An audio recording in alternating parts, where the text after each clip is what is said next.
ये नदी है। 18 तारीख को इस नदी में भीषण बाढ़ आई हुई थी, जिसने टनकपुर क्षेत्र में बहुत बड़ी तबाही मचाई। यद्यपि पहाड़ में 18 तारीख से 21 तारीख का 3 दिन का समय बड़ा विनाशकारी रहा। महापिल्लई की सूचना दे रहा था। लोगों की जागरूकता, प्रशासन की सजगता से ये त्रासदी टल गई। भले ही 46 लोगों को अपने जान से हाथ धोना पड़ा। कोई मौका नहीं था उनके पास भूस्खलन से बचने का। रात में आए हुए पहाड़ी के दरकने से, उसके अंदर दब जाने से, मकान गिर जाने से, जिस प्रकार से एक अर्धशतक लोगों ने अपनी प्राणों की आहुति दे दी, प्राण छोड़ दिए, इस त्रासदी के शिकार बन गए।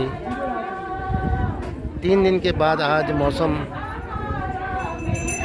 सामान्य हुआ है और आज 2 बजे से पूर्णागिरि के दर्शन टनकपुर से अनुमति प्राप्त हो गई। तो यात्रीगण अब मां के दर्शन के लिए जा रहे हैं, बढ़ रहे हैं। ये सरपीली नदी टनकपुर तक यूँ ही घुमावदार रास्तों से होकर आगे बढ़ती है और जब टनकपुर पहुंचती है तो उससे फिर बड़े प्रवाह के साथ आगे बढ़ती है, जो पुनः उत्तर प्रदेश में प्रवेश कर जाती है। आज हमारी यात्रा मां पूर्णागिरि धाम तक है और इसकी यात्रा तब पूर्ण मानी जाती है जब हम ब्रह्मदेव भैरव मंदिर में जाकर पूजा अर्चना करते हैं, तो मां पूर्णागिरि की यात्रा संपूर्ण हो जाती है। हमारा कार्यक्रम आज ब्रह्मदेव जाकर भैरव देव के दर्शन करने हैं और कल सुबह हो सकता है कि आज रात्रि होने पर हमें अगर अनुमति नहीं मिली तो हमें कल सुबह भैरव देव के दर्शन करने होंगे ब्रह्म मुहूर्त में। और ब्रह्म मुहूर्त में ब्रह्मदेव नेपाल में आता है और हम वहाँ पर माँ के दर्शन करके, भैरव देव के दर्शन करके अपनी यात्रा को समाप्त करते हुए पुनः अपने गंतव्य अल्मोड़ा की तरफ लौट जाते हैं। कल वापसी, कल हम लगभग 10 बजे तक ब्रह्मदेव के दर्शन कर चुके होंगे यदि हमें आज ब्रह्मदेव जाने की अनुमति नहीं मिली। और इस प्रकार हम फिर शाम के 6 बजे तक अल्मोड़ा पहुंच जाएंगे। इस प्रकार हमारी यात्रा का समापन होगा। कितना सुंदर दृश्य आपको आकाश का दिखाई दे रहा है।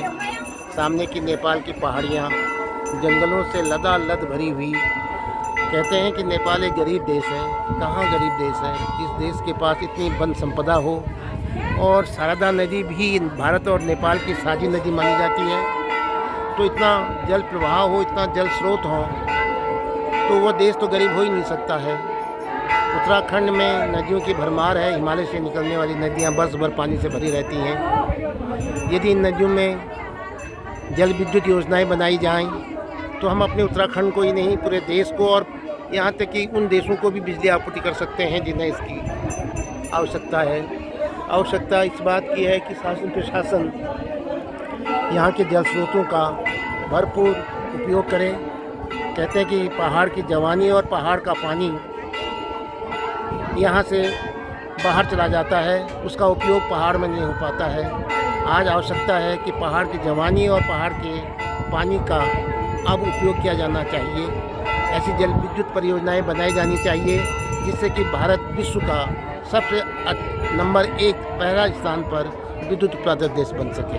हम उम्मीद करते हैं अपने मोदी जी से और धामी जी से, जो उत्तराखंड के माननीय मुख्यमंत्री जी हैं और भारत के माननीय प्रधानमंत्री जी हैं श्रीमान मोदी जी, नरेंद्र मोदी जी, कि वो इस उत्तराखंड की आवाज़ को सुनेंगे, यहाँ के युवाओं का संदेश सुनेंगे और ऐसी योजनाएं बनाकर इस उत्तराखंड को एक देश का प्रथम दर्जे का राज्य बनाएंगे, जिससे कि हमें बहुत अच्छी रेवेन्यू प्राप्त हो सकती है और हम एक संपन्न प्रदेश बनकर देश को भी संपन्न राष्ट्र की ओर ले जा सकते हैं।